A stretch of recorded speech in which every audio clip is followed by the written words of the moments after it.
প্রিয় ফেসবুক বন্ধুরা, সবাইকে আসসালামু আলাইকুম। নিত্যদিনের মতো আজকে একটা রাজনৈতিক কিছু কথাবার্তা নিয়ে আপনাদের সাথে শেয়ার করার জন্য উপস্থিত হয়েছি। যে আমাদের দেশটা ছোট, জনসংখ্যা অনেক, কিন্তু রাজনৈতিক পরিস্থিতিটাই ঘুরে ফিরে আমাদের সামনে চলে আসে। কারণ এই জনসংখ্যা বহুল একটা দেশে, অল্প ভূখণ্ডের একটা দেশ যদি স্থিতিশীল না হয়, তাহলে শান্তি প্রতিষ্ঠা করা অসম্ভব। রাজনৈতিক দল এবং রাজনীতিবিদদের নিয়ে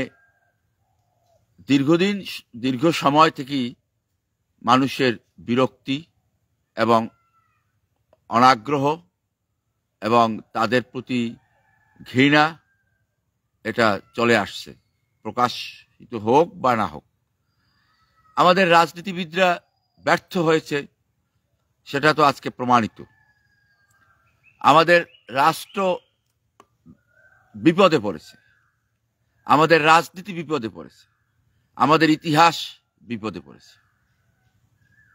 এরকম একটা পরিস্থিতির মধ্যে একটা পরিবর্তনের কথা বলে ছাত্র জনতা বলেন আর যাই বলেন, একটা পরিবর্তনের কথা বলে, তারা একটা নতুন কিছু করার কথা বলে। আওয়ামী লীগ সরকারের পতন ঘটিয়েছে। তারপর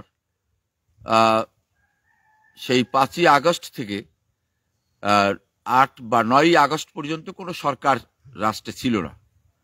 এরকম পরিস্থিতিতে আরো হয়েছে যে অনেক সময় সরকারবিহীন রাষ্ট্র থাকে, যেহেতু আমাদের দেশে সাংবিধানিক ধারাবাহিকতা অব্যাহত অনেক সময়ই থাকেনি।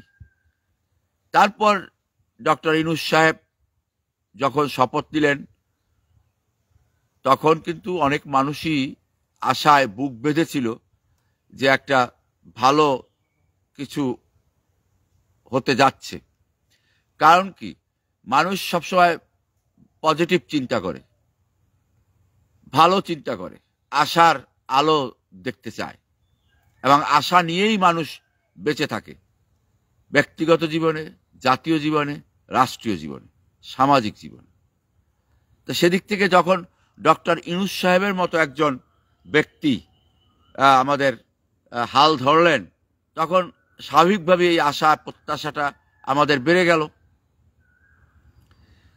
তারপর কিছুটা সময় মানুষ অপেক্ষা করলো যে হবে, সময় লাগবে, একটু সময় দিতে হবে।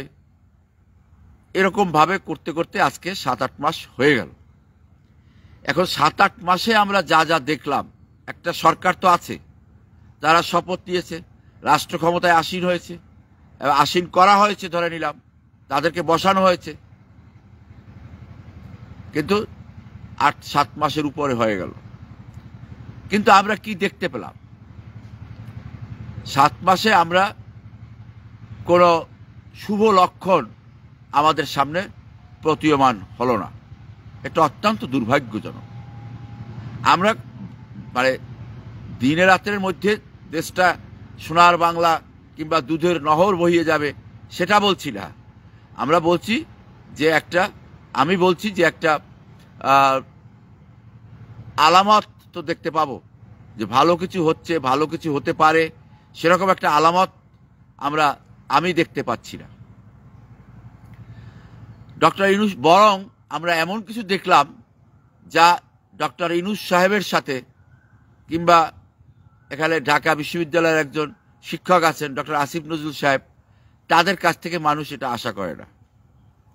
তারা ক্ষমতায় থাকাকালীন এ ধরনের কর্মকাণ্ড বা কাজকর্ম হবে বা হতে পারে, এটা কিন্তু মানুষের ধারণার মধ্যে ছিল না। শান্তিতে নোবেল পুরস্কার পেয়েছেন, সেজন্য আমি গর্বিত। বাঙালি বাংলাদেশি হিসাবে বা বাঙালি হিসাবে এটা অবশ্যই গর্বের, এবং তার অনেক ক্রিয়েটিভ অনেক কাজ আছে, এটাও সত্য। কিন্তু তিনি ক্ষমতায় থাকাকালীন সময়ে যে পরিস্থিতির সৃষ্টি হয়েছে আজ পর্যন্ত, সেটা কিন্তু কাম্য ছিল না। আর যদি তিনি মনে করেন যে তার নিয়ন্ত্রণের বাইরে, তাহলে তার সেখানে অবস্থান করাটাও দুঃখজনক। তবে হ্যাঁ, আমাদের দেশে পদত্যাগের ইতিহাস নাই। যতক্ষণ পর্যন্ত না পদত্যাগ না করানো হয়, ততক্ষণ পর্যন্ত পদত্যাগের ইতিহাস আমাদের দেশে নাই। এবং আমরা দোষ, নিজের অপারগতা, নিজের অক্ষমতা বা নিজের সীমাবদ্ধতা, এগুলি আমরা মানে স্বীকার করতে অকপটে শিখিনি। সে জাতি আমরা না। তারপরও ডক্টর ইউনূস সাহেবের মতো একজন মানুষ, তার কাছ থেকে তো মানুষ এটা আশা করে। তিনি তো একটা স্পেশাল, শুধু বাংলাদেশে না, সারা পৃথিবীতে একজন স্পেশাল মানুষ।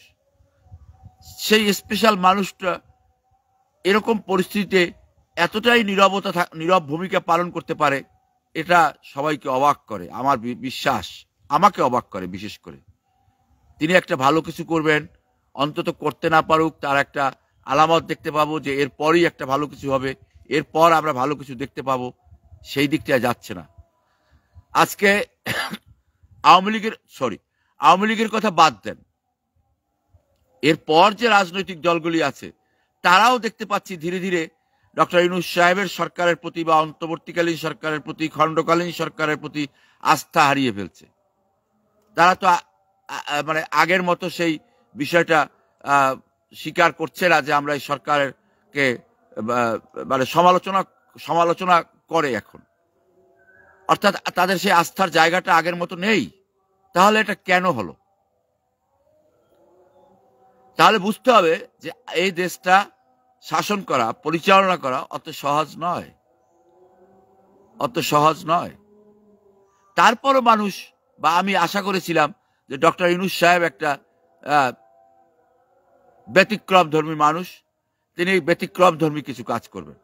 যদি তিনি না পারেন, তাহলেও তিনি অকপটে স্বীকার করবেন যে হ্যাঁ, আমি পারছি না এই সীমাবদ্ধতার কারণে।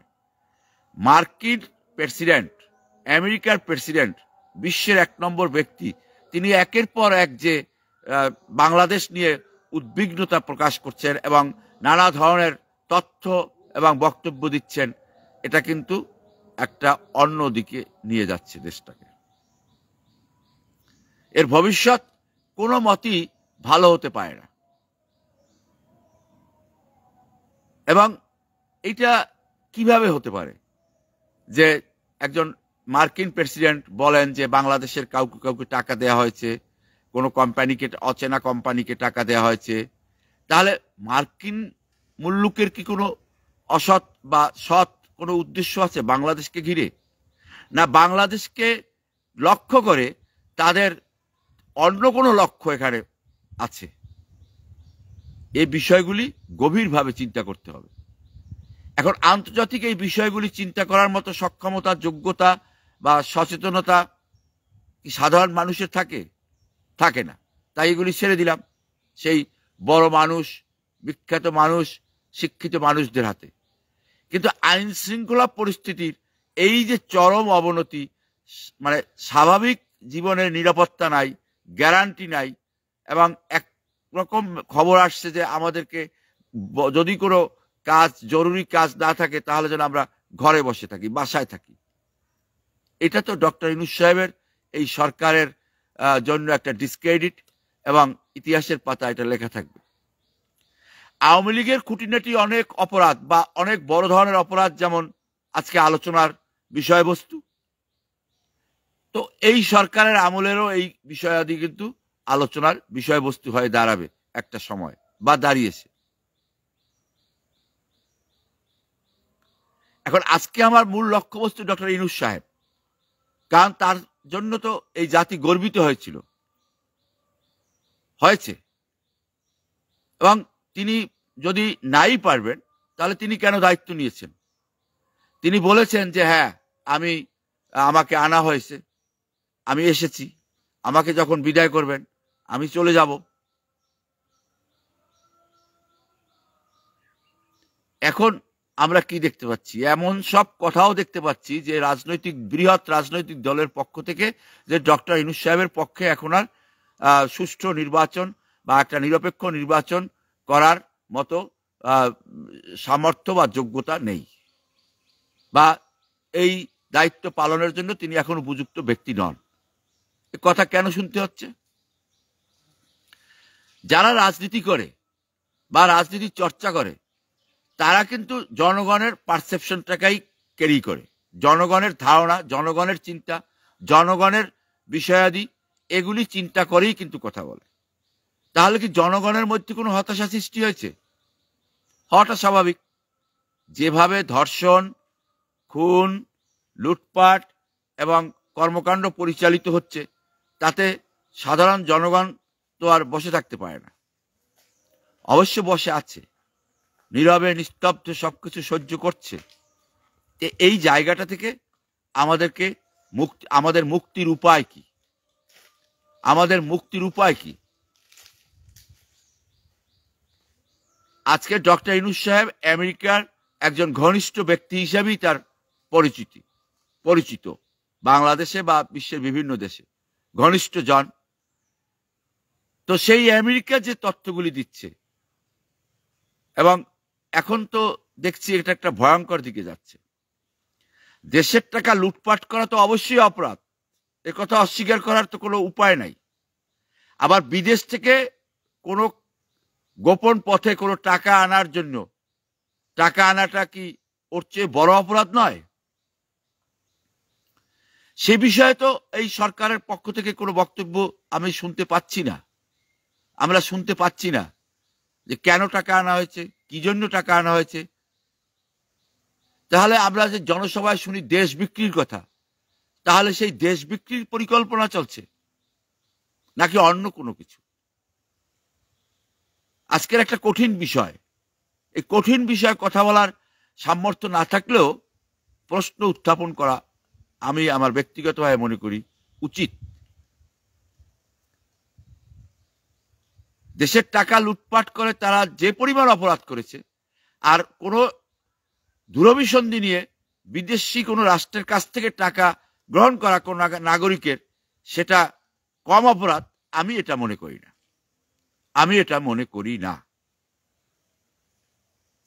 তাই ডক্টর ইউনূস সাহেবের উচিত মার্কিন যুক্তরাষ্ট্রের সাথে এই সমস্ত বিষয়াদি ফয়সালা করা, দেশের আইন শৃঙ্খলা পরিস্থিতি স্বাভাবিক রাখা, সাধারণ মানুষের কষ্ট লাঘব করা, সাধারণ মানুষের দুশ্চিন্তার জায়গাটা মুছে ফেলা। ইউনূস সাহেব কোনো সাধারণ মানুষ নয়, সাধারণ মানুষ এটাও মনে করে। তাহলে অসাধারণ মানুষের কাছ থেকে যদি অতীতের রাজনৈতিক দলগুলির মতো আচরণ বা পরিস্থিতি বিরাজ করে, তাহলে হতাশ হওয়ার জায়গা তো অবশ্যই সৃষ্টি হয়েছে। হতাশায় নিমজ্জিত একটি জাতি আজকে সাঁতার কাটছে। রাষ্ট্র বিপদে, রাজনীতি বিপদে, ইতিহাস বিপদে।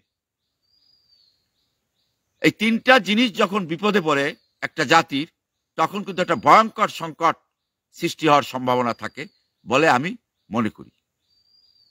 তাই এই ভয়ঙ্কর বিপদ হওয়ার আগেই আমাদের সাবধানতা অবলম্বন করা উচিত। কে করবে? সরকারের যারা রাষ্ট্র পরিচালনা করছে। আর সরকার যদি প্রমাণ চায়, তাহলে প্রমাণ তো সরকারের কাছেই আছে।